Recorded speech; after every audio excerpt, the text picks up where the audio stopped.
Hello guys, in this session for paper crafts, I'll be discussing whatever content was covered from the aspect of paper 2 in the September monthly magazine.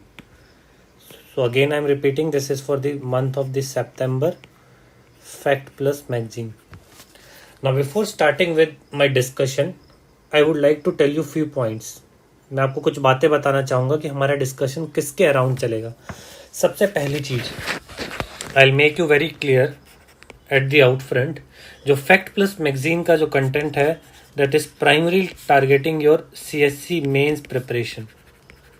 This is the primary focus when you are talking about your fact plus magazine, hence इसका नाम plus magazine की तरह दिया गया है.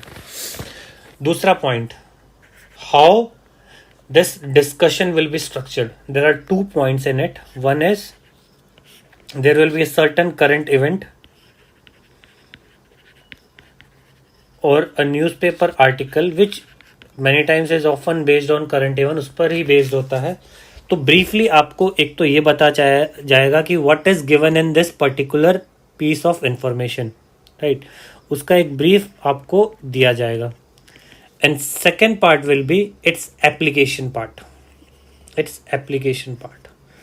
And this is where this video is trying to differentiate between those who have subscribed for the PDF course and those who are availing this video course. तो ये हमारा एक टारगेट है regarding what we are going to achieve in this. अब इस application part में भी मैं आपको स्टार्टिंग में ही बता देता हूँ, इस एप्लीकेशन पार्ट में भी what I am trying to convey is, application part में it is from the aspect of the final product of whatever you are doing, and what is the final product is your answer writing skills. आप कितने भी knowledge gain कर लो, कितना भी books read कर लो, at the end of the day you all are doing it just to write an answer on that topic जो UPSC आपसे पूछेगा. और ब्रीफली बिफोर स्टार्टिंग मैं आंसर राइटिंग के बारे में भी आपको कुछ बताना चाहूँगा, because it will be helpful for me to convey my idea कि आपको स्पेसिफिकली मैं क्या बताना चाह रहा हूँ. तो जब मैं आंसर राइटिंग की बात करता हूँ, देर आर फ्यू थिंग्स कि आंसर राइटिंग मतलब इसका ऑब्जेक्टिव क्या है. इसका objective is just a tool where by the assessor, जो आपका एग्जामिनर है, will assess your level of knowledge, the kind of hard work that you have put into your preparation, and he will be assessing you on various aspects like whether you have analytical skills, whether you can convey your message or convey whatever you want to say in a way whereby the other person can understand, and these things, right? और अब इस objective को simplify करने के लिए, academically simplify करने के लिए, what has been devised as answer writing practices, you need to give an introduction, you need to give a body, and you need to give a conclusion. So मैं broadly आपको बता देता हूँ intro क्या होना चाहिए. इंट्रो एक तरीके से it should be related to the main theme of the question जो आपसे पूछा गया, उसकी मेन थीम से रिलेट करना चाहिए, और एग्जामिनर को यही रिवील हो जाना चाहिए कि you know about the question. आपको क्वेश्चन में जो पूछा गया है उसकी अंडरस्टैंडिंग है, you understand what has been asked. और इसी चीज को आप एक अलग डिफरेंशिएटिंग तरीके से भी प्रेजेंट करें. अगर आपको एज गेन करना है किसी दूसरे पर्टिकुलर पर्सन पे, तो आप यहां पर कहीं ना कहीं सिंपली क्या कर सकते हैं, जो उसमें थीम डिस्कस करी गई है उस थीम के बारे में ब्रीफली बताते हुए स्टार्ट कर सकते हैं.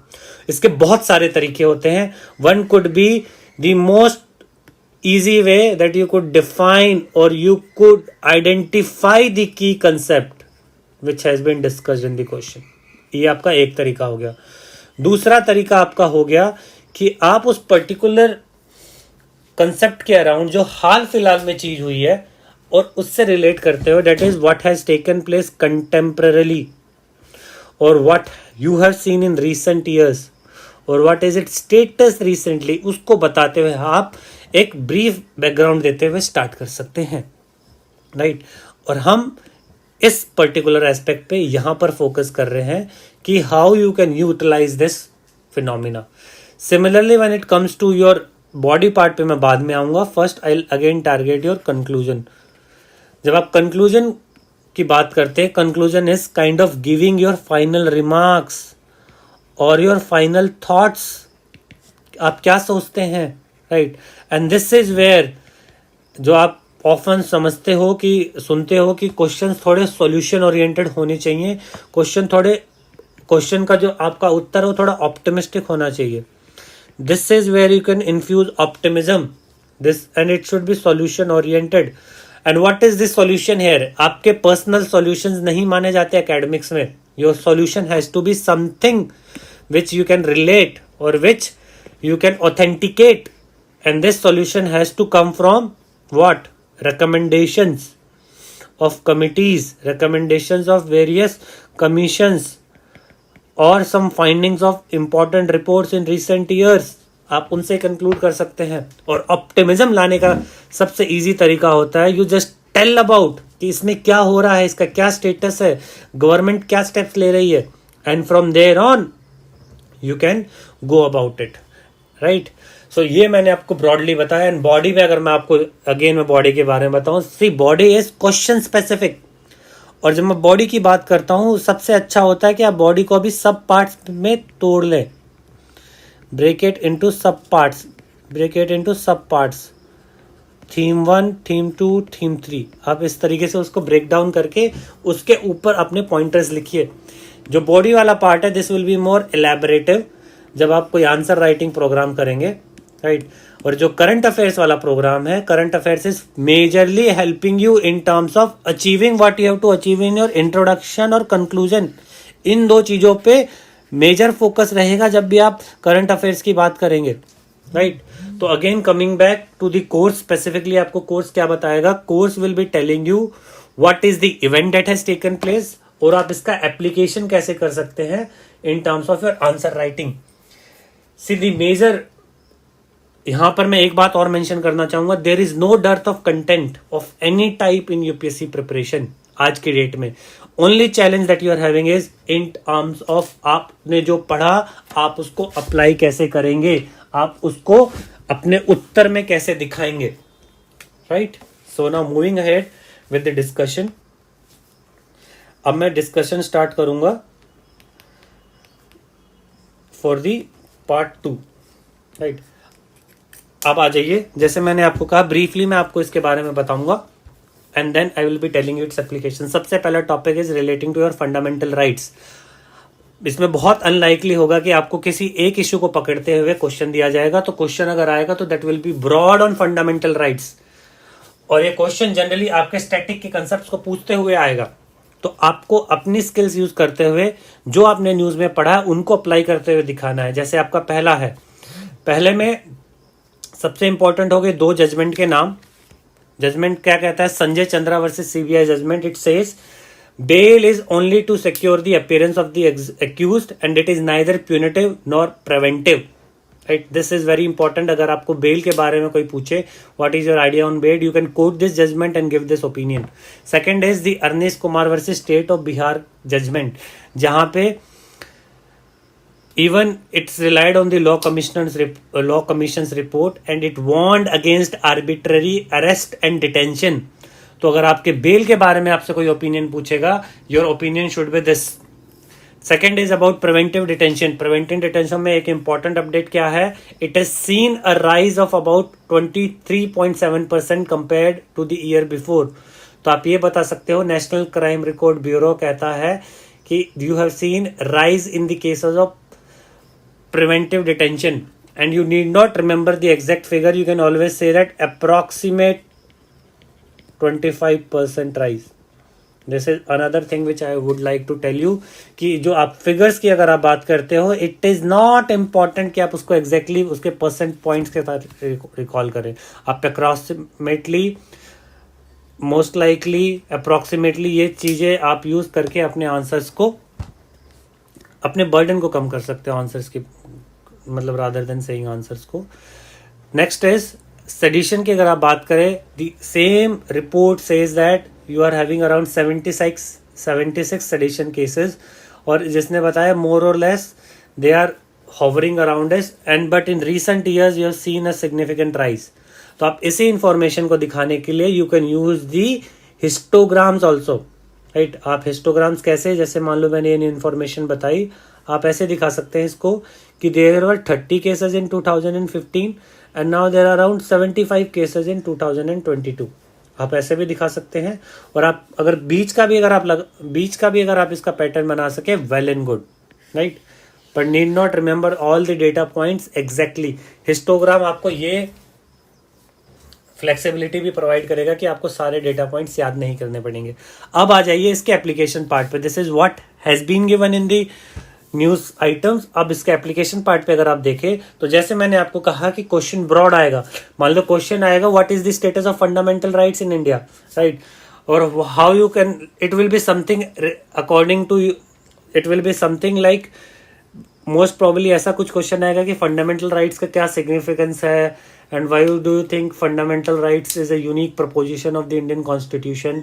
तो आपने जो लक्ष्मीकांत में पढ़ा है वो तो आप लिखेंगे ही, लेकिन साथ में इन पॉइंटर्स को भी आप उसमें ऐड करते हुए जाएंगे तो examiner will be feeling comprehensive और होलिस्टिक अबाउट योर आंसर। उसको लगेगा कि आपने सारे एस्पेक्ट्स उसके कवर करे हैं। तो इसको आपको उस तरीके से यूज करना है। अगेन आई एम रिपीटिंग, इस टॉपिक में अनलाइकली कि स्पेसिफिक आपसे पूछा जाएगा what is preventive detention, what are the various aspects of preventive detention, when it can be done, when it can not be done, ऐसा नहीं आएगा क्वेश्चन आपका ब्रॉड थीम से रिलेट होता हुआ ही आएगा। Going to the next head news item that is given, news item says about the doctrine of basic structure. Now what is this doctrine of basic structure? पहली बात तो आप ये देखिए, what is this doctrine? Now when you talk about this doctrine, most important aspect is it was given in the Keshavananda Bharti case judgment. So ये आपके answer में भी दिखना चाहिए। And what it gives, next is very important. It gives the power of to the Supreme Court to review and strike down the constitutional amendment and acts enacted by the parliament which conflict with और seek to alter the basic structure of the constitution. ये बहुत important phrase है। अगर supreme court के view में कोई भी provision, constitutional amendment हो या कोई एक्ट हो, अगर वो बेसिक स्ट्रक्चर ऑफ कॉन्स्टिट्यूशन से कॉन्फ्लिक्ट में है तो सुप्रीम कोर्ट उसको स्ट्राइक डाउन कर सकता है। And this is a very important tool और very important power for the supreme Court. And why it is so, because क्योंकि उन्होंने इसको डिफाइन नहीं किया है and they, it has not been specifically defined and they include what is in the basic structure from time to time, from case to case basis. तो इसका यहाँ पे आपको सिग्निफिकेंस इसलिए हो जाता है। अब आप सिग्निफिकेंस भी देख लीजिए इस बेसिक स्ट्रक्चर डॉक्ट्रिन का क्या है। बेसिक स्ट्रक्चर डॉक्ट्रिन का सिग्निफिकेंस ये है कि ये आपको हेल्प करता है to understand the intent of the constitution maker as given in one of the judgment, and second it helps to strengthen the cause of democracy. अब क्वेश्चन इस पे या तो dedicated what is basic structure doctrine पे आ सकता है, which is highly unlikely क्योंकि इतनी पॉपुलर है ये डॉक्ट्रिन। अगर आप पॉलिटी पढ़ते हैं तो it is often repeated.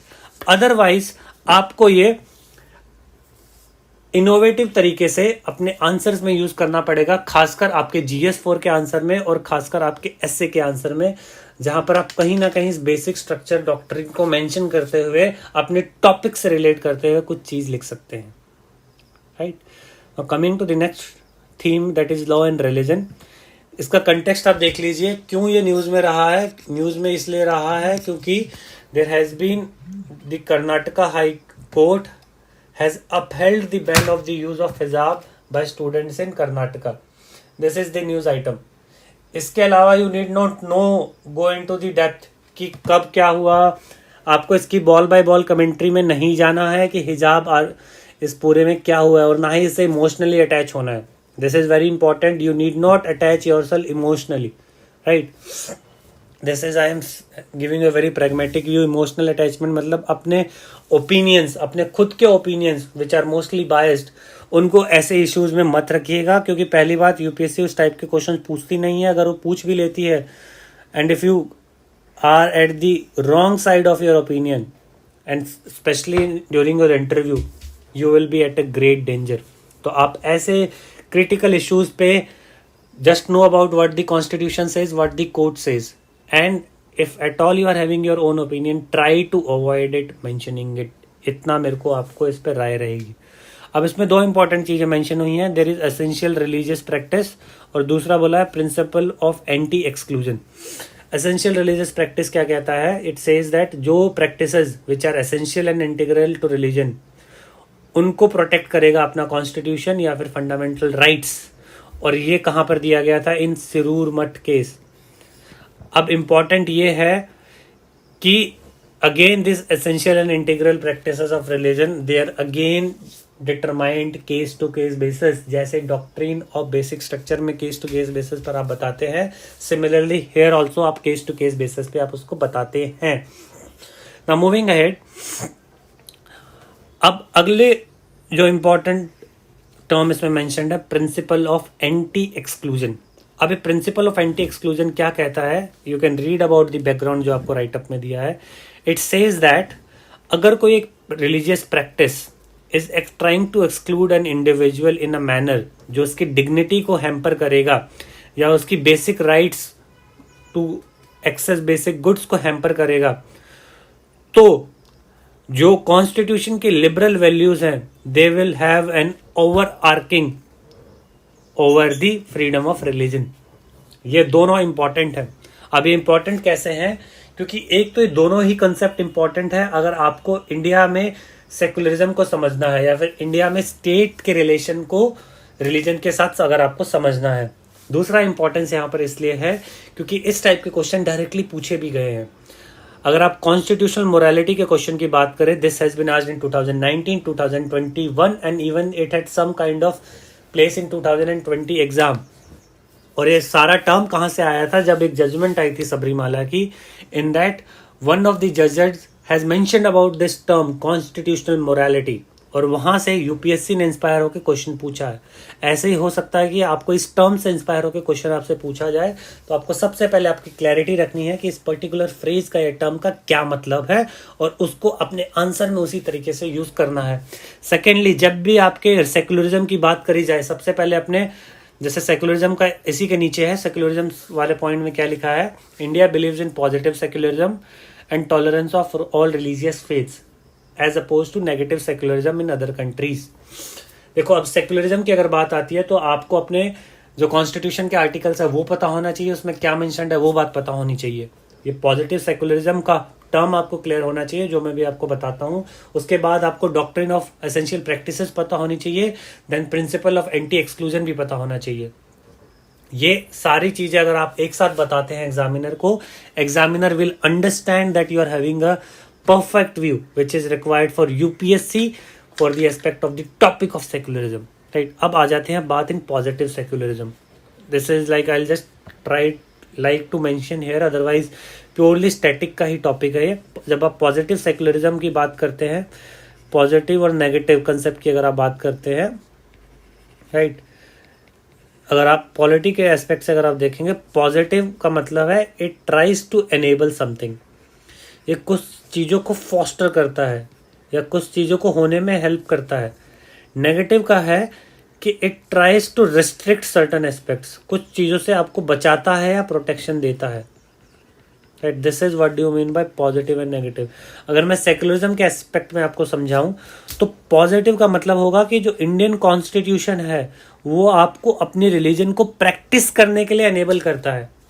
Where as when you talk about secularism in western world, specifically France जो यहाँ पे एग्जांपल दिया है, वो आपको अपनी कुछ रिलीजियस प्रैक्टिसेस, उनका जो कॉन्स्टिट्यूशन है उनको करने से अवॉइड करता है या आपको रोकता है या आपके ऊपर रेस्ट्रिक्शन लगाता है। And this is seen, this is what do you mean by these terms, right. Now moving ahead, next topic is federalism. आगे जाने से पहले I like to mention one more fact about your GS2 preparation, mains की GS2 preparation की अगर आप बात करें, देखो GS2 की प्रिपरेशन की अगर आप बात करें, you are having around 20 topics अगर आप यूपीएससी का सिलेबस उठाएंगे। And what UPSC does is generally हर साल एक टॉपिक से एक क्वेश्चन जरूर बनाता है और उस हिसाब से उसका क्वेश्चन पेपर सेट हो जाता है। जो मोटा मोटा आपके स्ट्रक्चर होता है क्वेश्चन पेपर का, दैट इज मोर और less same in each year, right. तो इसलिए आपको इम्पोर्टेंट हो जाता है कि आपको हर साल उसके ऊपर हुई अपडेट आपको पता होनी चाहिए, right. And this is where the role of Vision see there is no harm in mentioning what is good in the market. देखो विजन आईएएस का कंटेंट भी इसीलिए है क्योंकि it gives you a brief primer you can say at the end of the year, जो अलग अलग events पे हुई चीज़ों के बारे में आपको बताता रहता है। And this is something specifically which even I think this particular magazine paper press is also targeting कि आपको हर पॉइंट पर जो अपडेट्स हुई हैं उसको बताता रहे। एंड दी ऑब्जेक्टिव इज कि आपको टाइम टू टाइम उनके बारे में पता रहे ताकि आपका रिविजन आसान रहे और आपको चीज़ें कवर करने में आसानी रहे। So that apart now come to federalism. तो फेडरलिज्म में आपको देखो बेसिक कंसेप्ट आपके क्लियर होने चाहिए जो आपके स्टैटिक से आएंगे, पर आपको उस पर होने वाली अपडेट्स भी पता रहनी चाहिए। जैसे हाल फिलहाल में आपने जीएसटी का इशू सुना होगा, देन आपने कोविड के टाइम आपने देखा होगा कि काफ़ी बड़ा इशू रहा था फेडरलिज्म का, डेवोल्यूशन ऑफ फंड्स में इशू आया था उस टाइम पे। तो ये चीज़ें आपको बैकग्राउंड में पता रहनी चाहिए। तो ये न्यूज़ आइटम आपको क्या कहता है कि रिसेंटली मिनिस्ट्री ऑफ फाइनेंस ने post devolution revenue deficit grant दिया है 14 स्टेट्स को for a sum of around 7,000। तो आपको ये पता रहना चाहिए कि time to time this particular thing is also done under federalism and this is component of your fiscal federalism, right. This is how you can utilise it in mains. आप prelims के aspects के आप इस terms का particular वो देख लेना what it exactly means, और इसके अलावा आप ये देख लेना कि it is mention in article 275। इसके अराउंड कोई क्वेश्चन आ सकता है अगर बनेगा तो, otherwise knowing other things are not so important from the aspect of your what I say your GS2. Now other important update in the federalism is now Niti Aayog is trying to assist states to replicate bodies similar to the Niti Aayog at the state level, and this is very important update क्योंकि इससे क्या होगा, इससे states का capacity development होगा। जो काम आपका नीति आयोग आपके यूनियन गवर्नमेंट के लिए करके दे रहा है वही काम ऐसे इंस्टीट्यूशंस आपकी स्टेट्स के लिए करके देंगे। उससे क्या होगा, उससे उनकी प्लानिंग स्ट्रेंथन होगी, उनकी प्लानिंग स्ट्रेंथन होगी तो अपने रिसोर्सेज को अच्छे से यूज कर पाएंगे। So this is one of the things which you can mention in your final comments. अगर आपको फेडरलिज्म पे कोई क्वेश्चन आता है तो इससे आएगा आपके आंसर में optimism, and you will say yes we do identify certain issues in our current federalism जो आपको हाल फिलहाल में दिखता है, और उसके ऊपर टाइम टू टाइम कुछ स्टेप्स भी लिए जाते हैं। Now moving ahead to the topic of judiciary which I think will be the last topic I'll be discussing in this brief video. We'll be covering this subsequently in short videos like these. अगर आप judiciary की बात करते हैं, now in judiciary constitutional courts के बारे में काफ़ी इंपॉर्टेंट चल रहा है रिसेंटली। मैं इसके अलावा भी मैं आपको बैकग्राउंड देता हूँ कि recently the chief justice has said that there will be a dedicated constitutional court to have judgments over the constitutional matters that are pending in the court, that is the supreme court. और constitutional courts का में जो बनती है that is according to the constitution minimum 5 members होने चाहिए, and they will be looking into questions of serious law examination जिससे का इंसिडेंस आपके कॉन्स्टिट्यूशन पे होता है। अब इसके अंदर क्या बोला है सुप्रीम कोर्ट ने, this is about your constitutional courts. तो रिसेंटली एक constitutional matter is pending is regarding the EWS reservation. There is a party which is contesting कि आपके बेसिक स्ट्रक्चर ऑफ कॉन्स्टिट्यूशन के अगेंस्ट है when you are going this reservation. See, until and unless the Supreme Court does not gives a verdict on it, avoid having your own opinion from the aspect of a person who will be a UPSC aspirant. But yeah, if you want that you have a strong personality, you can have your own opinions. But I'll advise you आप उसको avoid करें, especially those who may be appearing for mains this time or like any time soon. तो इसमें क्या है, आपको थोड़ा background पता रहना चाहिए इसका कि when you talk about this EWS quota, it was on the basis of the recommendation of the SR Sinha commission. And secondly इसने क्या बोला था, इसने बोला था all below poverty line families which are in the general category and they will be notified from time to time, उनको आपको ये रिजर्वेशन देना चाहिए। और इसने साथ ही बोला था कि जिनकी annual family income is below the taxable limit, उनको आपको ऐसे आइडेंटिफाई करना चाहिए इकोनॉमिकली बैकवर्ड क्लास। तो यहाँ पर ये इशू पर भी डिबेट हो सकता है कि कमीशन ने, क्योंकि the category which is right now availing this what I say benefit is way above what has been mentioned, way above the poverty line and way above this taxable limit. दूसरी बात, जब आप poverty line की भी बात करते हो, that is not defined from time to time. There is a significant time. Last time it was defined was in 2011 according to the Tendulkar committee report. It has been almost a decade. और आपको पता है आजकल scenario कितना different हो जाता है with in even 4 to 5 years. तो ये भी एक इसका क्रिटिसिज्म रहता है. लेकिन फाइनल व्यू के लिए you will have to wait for what the judiciary says.